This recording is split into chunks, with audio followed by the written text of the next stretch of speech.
Alors, est-ce que vous avez passé une bonne soirée hier? Oui,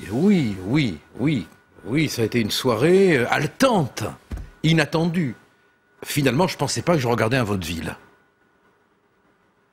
C'est un vaudeville pour vous? Triste, et je pense essentiellement aux électeurs et aux électrices.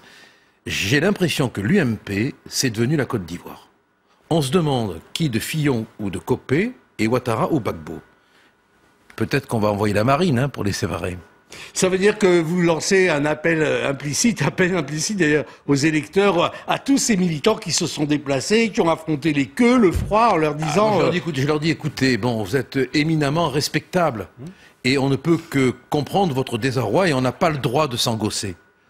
On n'a pas le droit d'être satisfait, parce que c'est vous qui êtes trompés. Moi, j'entendais tout à l'heure en arrivant ici, où on parle à Nice de fraude, on aurait trouvé plus de signatures que de bulletins. Mais c'est quoi pour les électeurs, ça? Je veux dire, et quel que soit le parti concerné. Alors, on a eu l'épisode Ségolène Royal, Madame Aubry.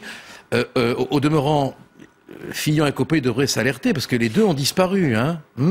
Et puis aujourd'hui, on a cet épisode, mais avec les drames qui nous cognent, les enjeux de société, la nécessaire crédibilité de la parole politique, indispensable pour éviter les débordements. Quel exemple cela donne? Alors comment comprenez-vous justement ce dérapage?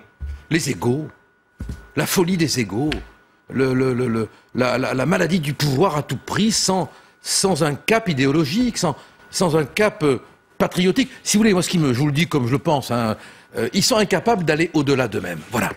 Il y a eux, et puis la France, elle n'est que l'enjeu d'eux-mêmes. Voilà. Alors ça nous amène à ces combines, à ces discussions qui me font penser à la Côte d'Ivoire. Enfin vraiment, quoi. On a l'impression qu'on va avoir deux chefs de parti. Mais il n'y a plus Sarkozy pour établir l'ordre.